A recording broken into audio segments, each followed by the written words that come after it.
Puji Tuhan, Bapak Ibu yang dikasihi Tuhan, mari kita bersatu di dalam doa sebelum kita merenungkan firman Tuhan.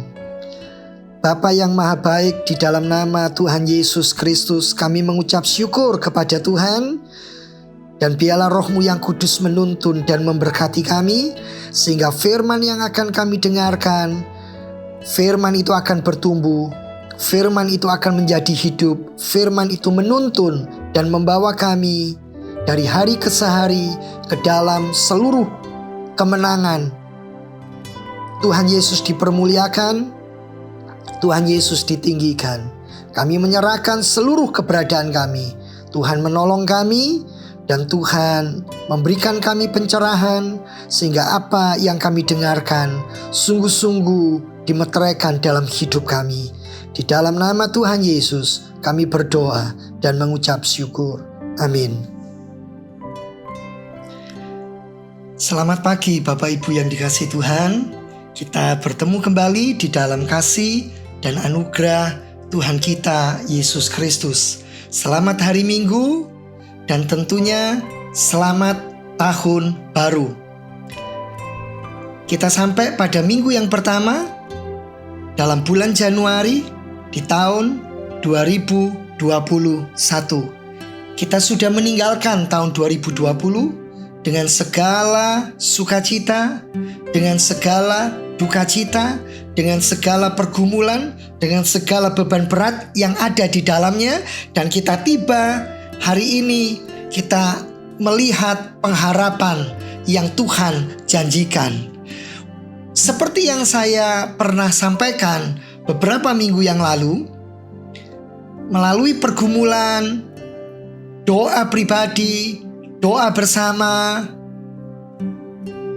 apa yang ada di dalam hati saya coba sampaikan kepada Bapak Ibu dan saudara semuanya, bahwa tahun ini akan menjadi tahun yang membawa kita untuk bergantung dan berharap sungguh-sungguh dalam Kristus. Tahun yang lalu, tahun 2020, saya menyampaikan tema sepanjang tahun. Datanglah kerajaanmu, jadilah kehendakmu. Kita telah belajar tentang kerajaan Allah. Kita belajar tentang kedaulatan Allah. Dan kita belajar bagaimana kita bersikap dan berani melakukan kehendak Allah dengan setia dan penuh kesungguhan. Dan hari ini kita belajar tentang pengharapan di dalam Kristus. Karena sepanjang tahun ini kita akan diingatkan untuk tetap bergantung dan berharap dengan sungguh-sungguh kepada Kristus. Jemaat yang dikasihi Tuhan, Bapak Ibu, saudara-saudara yang saya hormati di dalam Kristus, setiap zaman pasti memiliki kesulitan dan kesusahannya sendiri-sendiri. Tentunya tidak sama. Setiap waktu, setiap tahun, setiap zaman memiliki pergumulannya sendiri. Karena itu setiap kita harus mampu menghadapinya. Kita hidup pada era di zaman yang bagaimana kita harus siap, kita harus mampu untuk menyikapi dan menghadapi akan hal itu. Sebagai orang percaya, sebagai milik Kristus, kita harus tetap kuat, kita harus berani, dan kita harus hidup dalam masa apapun dengan kesiapan yang sedemikian rupa. Sehingga kita hidup, kita tinggal di dalam sejarah kehidupan yang bagaimanapun, kita tidak akan menolaknya. Kita tidak akan pernah menyalahkan Tuhan, tetapi kita bisa menerima dan bisa percaya bahwa Tuhan tidak pernah salah untuk menempatkan kita. Oleh karena itu Bapak Ibu yang dikasihi Tuhan, jemaat yang saya kasih, apa yang harus saya miliki? Apa yang harus Bapak Ibu miliki? Kita harus memiliki hikmat. Kita harus memiliki bijaksana dari Tuhan. Kita harus memiliki kekuatan. Kita harus memiliki keberanian, kita harus memiliki keteguhan hati untuk menghadapi dan melampaui arus sejarah di dalam kehidupan kita masing-masing. Dan percayalah, itu tidak akan kita pelajari melalui lembaga pendidikan yang disebut sekolah. Walaupun di sekolah kita akan belajar banyak hal tentang kehidupan, tetapi sumber adalah Alkitab. Sumber kebenaran Allah yang akan menuntun dan membawa kita untuk menjadi pemenang di dalam kehidupan. Bagaimana dengan orang-orang yang berkata pengalamanlah yang akan menuntun dan membawa kita? Ingat Bapak Ibu, Alkitab firman Allah di atas pengalaman hidup manusia, siapapun orangnya. Karena itu mari, apapun yang terjadi, apapun yang akan terjadi, dan apapun yang sedang terjadi, percayakan hidupmu dalam pengharapan akan Kristus. Ada yang mengatakan bahwa tahun 2020 itu akan dicatat sebagai tahun yang penuh dengan cerita yang sangat getir, cerita yang penuh dengan kepahitan dalam kehidupan. Ada pandemi yang berkepanjangan, ada orang-orang terdekat, baik itu sahabat, keluarga, teman, family, orang-orang yang kita cintai, atau mungkin orang-orang yang kita kagumi harus berpulang mendahului kita. Tahun 2020 akan dicatat sebagai tahun di mana impian manusia menjadi hancur. Impian keluarga, impian pribadi menjadi hancur. Pekerjaan, bisnis, pendidikan menjadi kacau semuanya. Belum lagi ditambah dengan berita-berita tentang munculnya sakit penyakit yang silih berganti dan tidak pernah ada habisnya. Seolah-olah selalu muncul hal-hal yang baru tentang penyakit. Oleh karena itu, jemaat yang dikasihi Tuhan, Bapak Ibu yang saya kasih, dengarkan saya. Karena itu kita membutuhkan yang namanya pengharapan.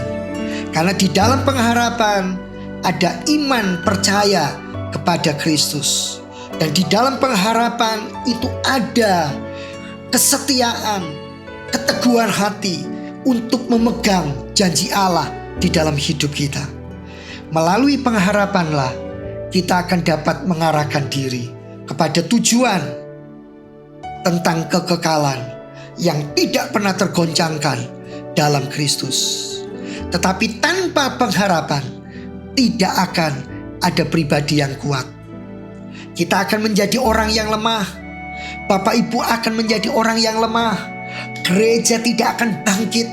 Setiap kita tidak akan mampu menghadapi kehidupan untuk melawan arus sejarah dan tetap fokus kepada kekekalan. Karena itu dibutuhkan yang namanya pengharapan. Saya mengajak kita untuk membuka 1 Timotius pasal 4 ayatnya yang ke-10. 1 Timotius pasal 4 ayat yang ke-10 dikatakan demikian. Itulah sebabnya kita berjerih payah, kita berjuang. Karena apa? Karena kita menaruh pengharapan kita. Kita menaruh pengharapan kita kepada Allah yang hidup, yaitu juru selamat semua manusia, terutama mereka yang percaya. Buat Bapak Ibu dan buat saya, kita yang meletakkan pengharapan dan percaya kita kepada Kristus, kita akan berjerih payah, kita akan berjuang, sebab kita tahu semua yang kita lakukan tidak akan sia-sia. Kita tidak mungkin kuat, kita tidak mungkin mampu dalam menghadapi pergumulan, dalam menghadapi badai hidup tanpa pengharapan. Sebab pengharapan akan menjadi kekuatan bagi kita. Pengharapan yang di dalamnya kita akan mengingat janji-janji Allah, bahwa ada penyertaan, bahwa ada pemeliharaan, bahwa ada perlindungan Allah di dalam kehidupan umatnya, dalam kehidupan keluarga kita, dalam kehidupan waktu kita bekerja, kita membangun bisnis kita. Kita memiliki pengharapan bahwa semua yang kita lakukan, fokusnya, tujuannya supaya Tuhan dipermuliakan.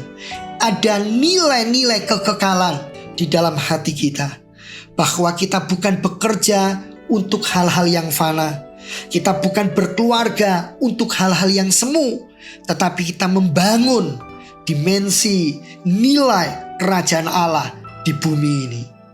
Sehingga setiap orang akan melihat ada satu keteladanan, ada satu contoh, dan mereka akan memuliakan Kristus.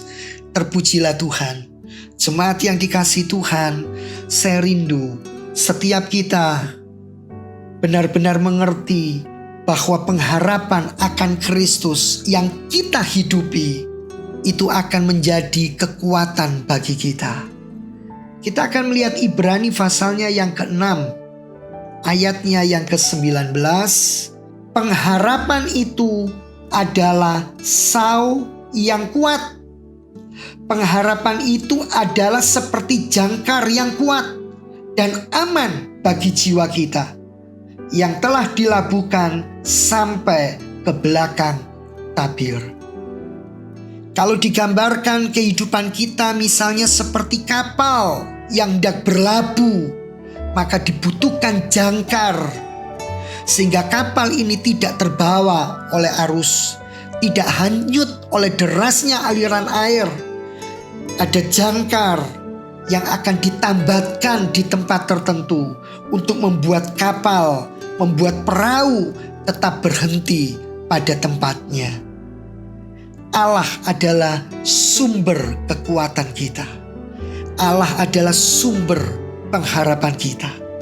Karena itu jemaat yang dikasihi Tuhan, seberapa berat beban hidupmu hari-hari ini, seberapa banyak pergumulan yang kita hadapi dan kita alami. Ketika saya, ketika Bapak Ibu, ketika kita semua ada permasalahan, ada tekanan-tekanan hidup yang kita hadapi. Kita sedang di dalam pergumulan yang hebat atau maha hebat, dan kita sedang mengalami badai kehidupan.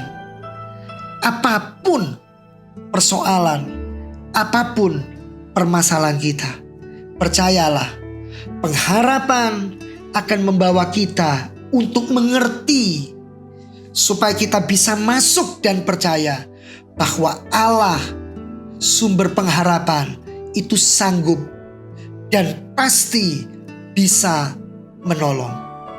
Karena itu, di minggu pertama di bulan Januari tahun 2021 ini, setiap kita harus tetap memandang fokus kepada Kristus sebagai sumber kehidupan kita, sebagai sumber pengharapan kita, bahwa Kristus yang kita percaya adalah Kristus, adalah Allah yang tidak pernah mempermalukan anak-anaknya.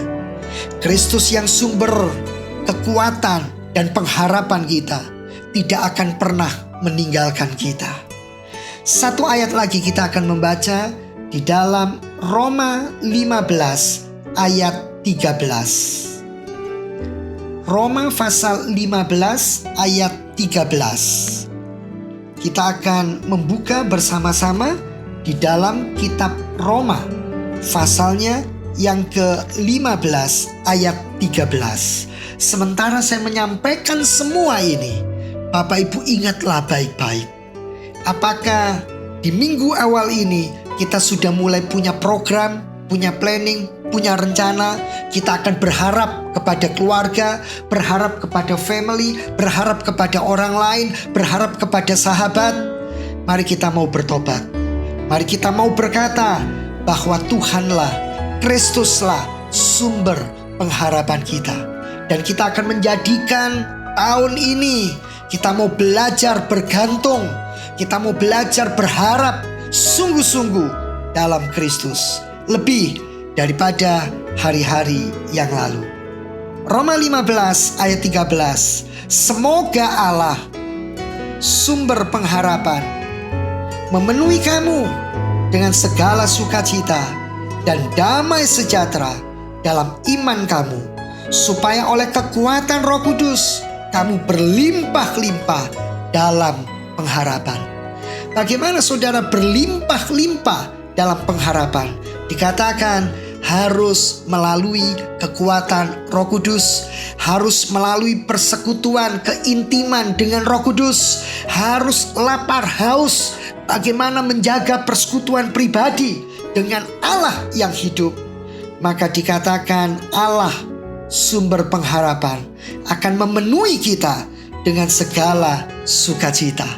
Puji Tuhan, dengan segala damai sejahtera dalam iman, sehingga kita tetap mampu, tetap kuat, tetap sanggup, tetap bisa menghadapi arus sejarah kehidupan yang masih panjang di dalam kehidupan ini. Jemaat yang dikasihi Tuhan, kalau Roma 15 ayat 13 berkata semoga Allah, itu bukan berarti Alkitab sedang berkata sesuatu yang tidak pasti.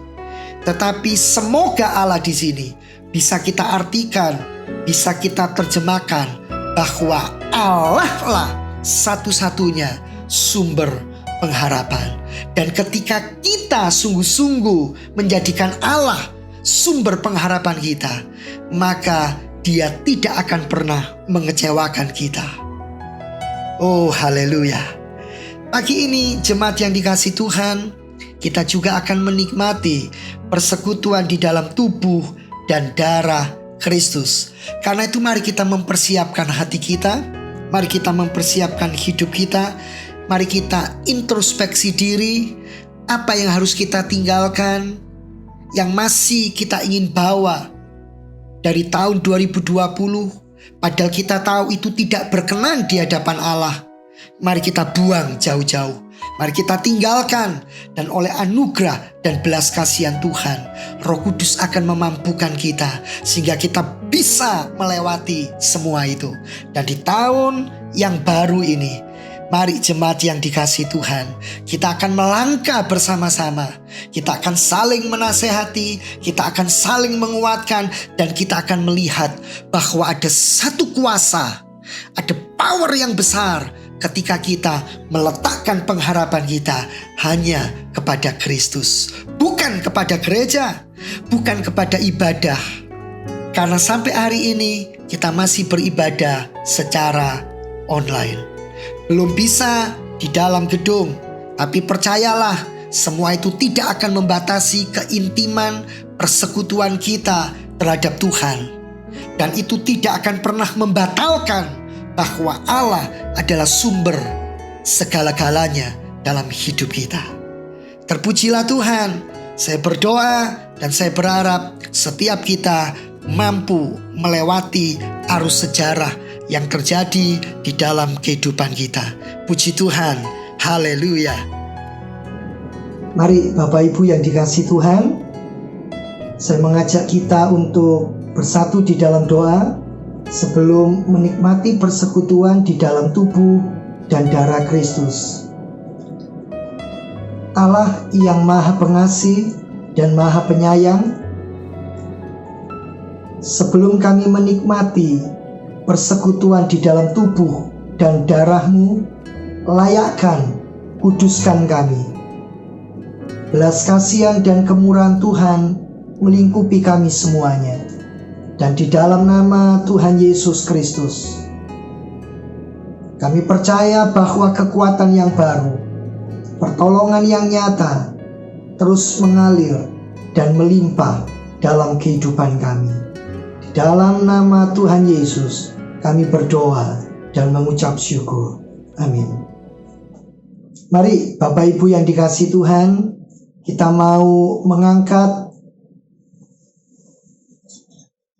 tubuh Kristus dengan tangan kanan kita dan dengarkan firman Tuhan. Sebab apa yang telah kuteruskan kepadamu telah aku terima dari Tuhan, yaitu bahwa Tuhan Yesus pada malam waktu ia diserahkan mengambil roti, dan sesudah itu ia mengucap syukur atasnya dan memecah-mecahkannya dan berkata, "Inilah tubuhku yang diserahkan bagi kamu, perbuatlah ini menjadi peringatan akan aku." Percayakah Bapak Ibu bahwa dalam hosti ini ada persekutuan dengan tubuh Kristus? Mari kita makan dalam nama Tuhan Yesus Kristus.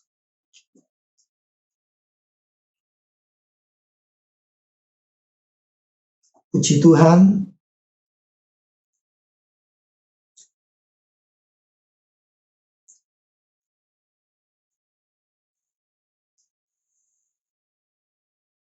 Selanjutnya kita mengangkat darah Kristus dengan tangan kanan kita. Demikian juga Yesus mengambil cawan sesudah makan, lalu berkata, "Cawan ini adalah perjanjian baru yang dimeteraikan oleh darahku. Perbuatlah ini setiap kali kamu meminumnya menjadi peringatan akan aku. Sebab setiap kali kamu makan roti ini dan minum cawan ini, kamu memberitakan kematian Tuhan sampai ia datang." Percayakah Bapak Ibu bahwa dalam anggur ini ada persekutuan dengan darah Kristus? Mari kita minum dalam nama Tuhan Yesus Kristus. Puji Tuhan. Mari jemaat yang dikasihi Tuhan, kita merenungkan akan kasih Allah yang memimpin, menyertai kita sampai kita tiba hari ini di minggu yang pertama di bulan Januari dalam tahun 2021. Perjalanan kita masih panjang. Kita akan terus bersekutu dengan Tuhan, berharap kekuatan, pertolongan, perlindungan tetap nyata dalam hidup kita. Mari kita satukan hati, kita menundukkan kepala, kita akan kembali mengakhiri ibadah kita di dalam doa. Terpujilah Tuhan, terpujilah Tuhan.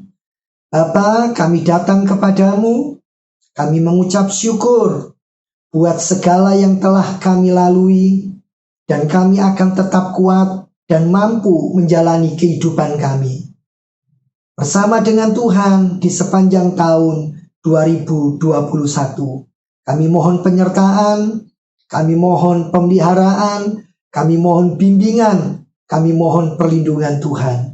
Juga bagi bangsa dan negara kami, bagi pemimpin bangsa kami, juga bagi orang-orang yang kami kasih, bagi keluarga, sahabat, teman, kolega. Ya Tuhan, tolonglah kami supaya kami tetap memiliki pengharapan di dalam Kristus. Terpujilah Tuhan yang tidak pernah meninggalkan umatnya, yang tetap menggandeng dan menuntun kami, sehingga kami menyelesaikan seluruh kehendak Allah di dalam kehidupan kami. Terima kasih Bapa yang Maha Baik. Di sepanjang ibadah, Tuhan telah memberkati kami. Tuhan telah menghibur, Tuhan telah menguatkan, dan firman-Mu mengingatkan kami, mengajar kami, dan membawa kami menjadi pribadi-pribadi yang selalu menyukakan hati Tuhan. Terima kasih Bapa, terima kasih. Terpujilah Tuhan, dan di dalam nama Tuhan Yesus Kristus kami berdoa dan mengucap syukur. Puji Tuhan, amin. Soli Deo Gloria.